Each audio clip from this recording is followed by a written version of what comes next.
Here economics for class 10, the very first chapter, development. As earlier I sent the points of this chapter.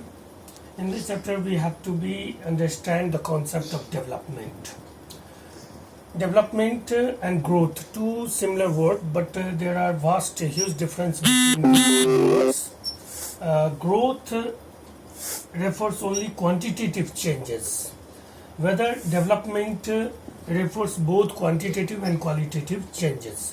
It means that development is a more broader concept than growth.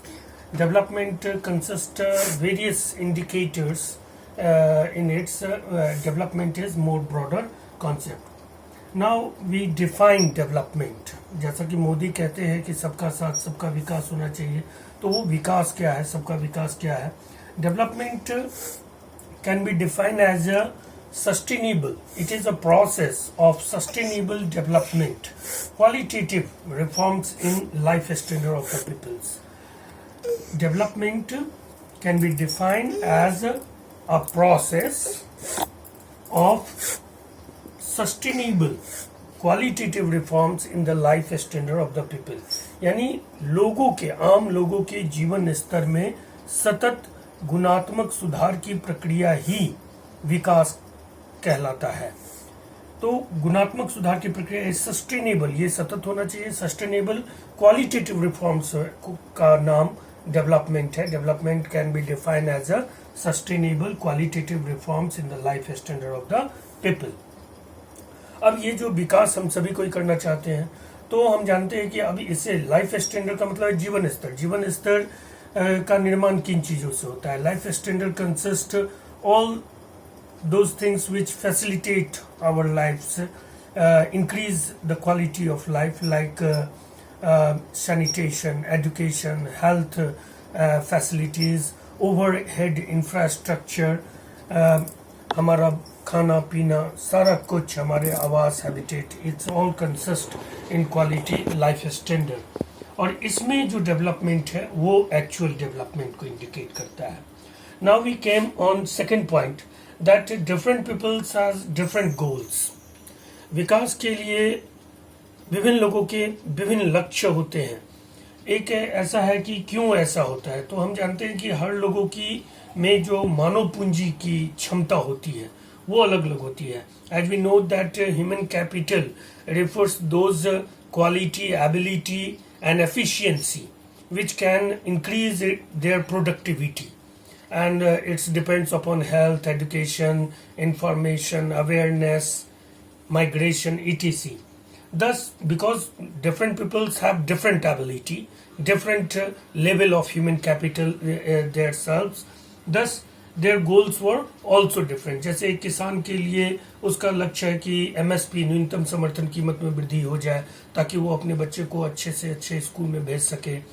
एक rickshaw चालक का है कि उसकी आमदनी बढ़ जाए, उसे वो टेम्पू चला सके ताकि उसकी आय बढ़े, तो वो अपने बच्चों को पढ़ा सके, बढ़िया भोजन कर सके, अपने लिए आवास का निर्माण कर सके.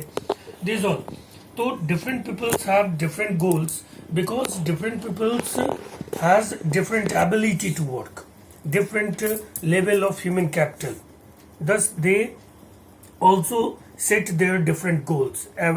All peoples cannot set a same goal because different peoples have different ability, different human capital in their self, and on the basis their productivity, जिसको हम कहते हैं कि human beings productivity depends upon human capital, and productivity directly related to the income which we gain under any production activities or service. तो incomes according to our productivity, and productivity decided according to our human capital, and that is different for all peoples. Thus different peoples has different goals. उनके ability पर, उनके capital पे based upon their income. Rickshaw वाला का अलग गोल होगा, rickshaw चालक का, फार्मर का अलग गोल होगा, शॉपकीपर का अलग गोल होगा. अपने जीवन के प्रति उनके विकास के अलग अलग लक्ष्य होंगे. Now the next point is concept of PPP, purchasing power parity क्या है. देखिए इसमें हम लोग विकास में जब हम लोग दो राज्यों या विभिन्न देशों की तुलना करते हैं तो उसमें हम देखते हैं कि हम जो अर्निंग करते हैं इनकम, उसकी परचेजिंग पैरिटी क्या है, यानी क्रय समता, परचेजिंग पावर पैरिटी, परचेजिंग क्रय शक्ति समता क्या है। और उसमें हम देखते हैं कि जैसे सपोज दैट $1 $1 कितना सामान खरीद सकता है इंडिया में, और वही हमारा ₹1 अमेरिका में कितना सामान खरीद सकता है। तो इस आधार पर we can purchasing power parity can easily provide us या एक्ट, और we can say that purchasing power parity act as a clear indicator towards development or level of development of different peoples of different nation।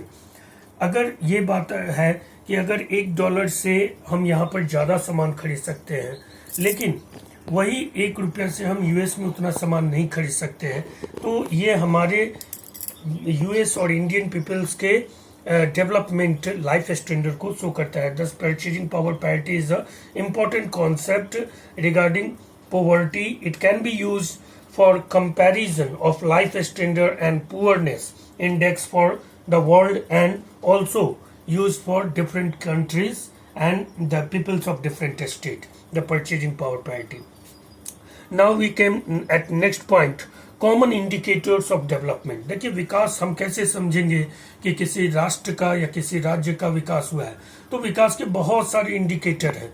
अगर कोई if any particular state और nation और develop, then there must be some indicator which shows that development. जैसे birth rate कम होगा, death rate कम होगा, literacy rate काफ़ी हाई होना चाहिए, इन्फेंट मोर्टेलिटी रेट शिशु मृत्यु दर कम होगा, पर कैपिटा इनकम ज़्यादा होगा, मैटरनिटी मोर्टेलिटी रेट वो कम होगा, लिटरेसी रेट ज़्यादा होगा, अनएम्प्लॉयमेंट रेट बहुत कम होगा। तो these some indicators who can easily while we compare, suppose that we compare Kerala and Bihar, we clearly find on the basis of these indicators that Kerala is much developed than Bihar. So that is known as indicators of development. That's all. In next video we can see other points.